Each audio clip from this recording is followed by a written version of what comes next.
Today was an incredibly difficult day because of the wind.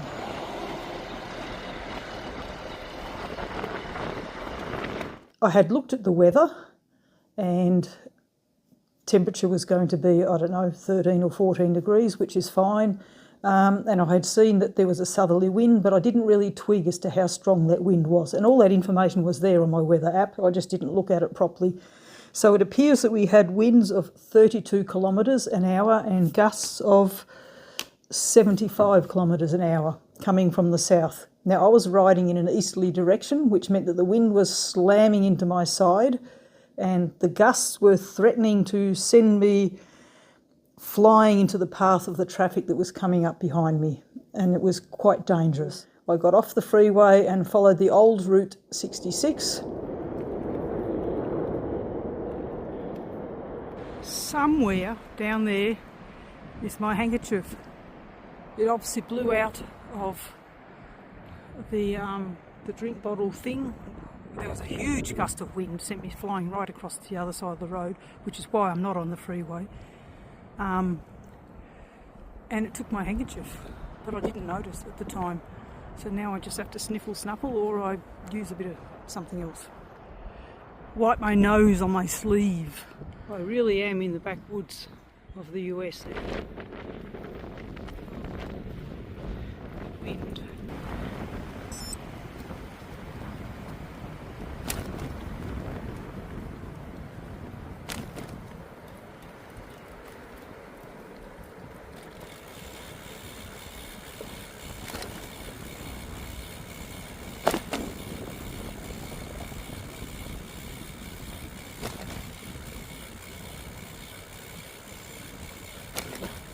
I've just spotted this sign which says that it's National Forest, and I've been told by the lass in the gas station down the road, and also by a young man at a hamburger stand, that I can camp anywhere I like here, provided there's no sign that says private property.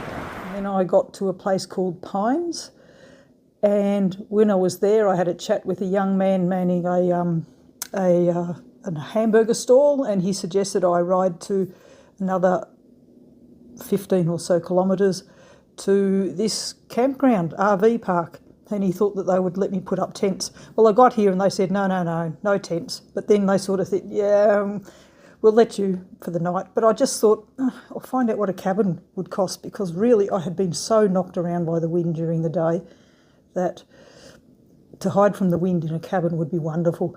Now, the man that I chatted to, the manager, he was amazing. He said normally the cabins are worth $257 per night, but he sort of played around on his computer a bit and he said, we can get it to you for $121 including taxes and everything, but then he sort of did something else and it came down to $99 including taxes and everything.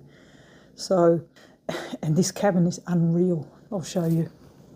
There is my bike on the little veranda. There's a cooking thing, barbecue thing out there, but I'm not going to use it. Oh, there's another barbecue thing here. And we come in here and there's a table with two chairs and a stool.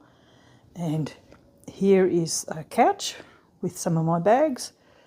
There is a queen size bed, TV. Upstairs are two more single beds. There's a little kitchen corner. There are no pots or pans, but there's a microwave and a sink, and that's all I need. And we go in here. There's a beautiful bathroom.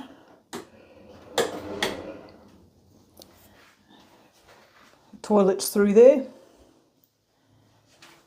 Shower is there, and I've just had a really long shower because those gusts of wind actually threw a lot of dirt onto me, because part of the way here was on a dirt road, and every time there was a gust there'd be a cloud of dirt and into my face and mouth, and yeah, dreadful. So I've just had a nice long shower, and now I'm going to sit down and work on my diary and plan the next few days.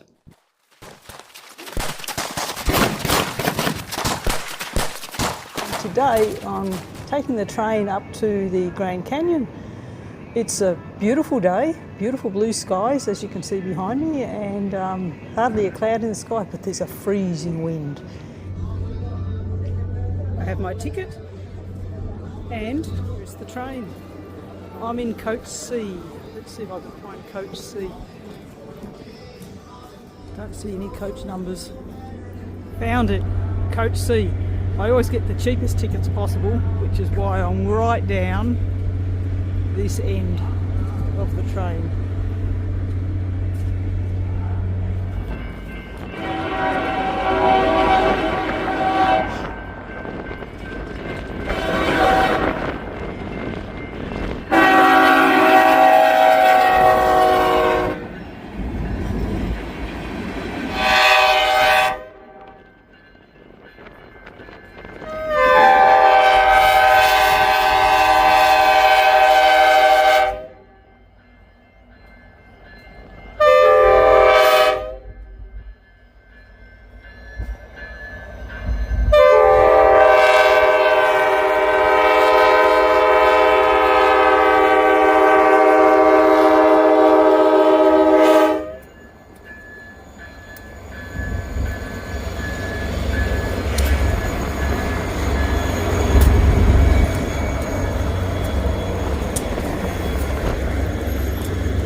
Before boarding, we were warned of the chance of being held up by a gang of unruly train robbers.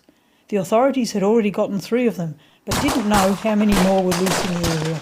We kept a good lookout for them. Where are you riding from? Started in San Diego. What's that? Started in San Diego. Oh, nice. Yeah.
We take all the money, pocket change, jewelry and gold teeth. That's right, gentlemen, I said gold, not old. I want nothing close to the jar. Very traceable. Once folks reach in the Sir, cup, has anybody ever told you that camouflage only works in Margaritaville? It's the Grand Canyon, not the Grand Canyons. Come on now, what you got? Don't tell me y'all threw the big hole in there.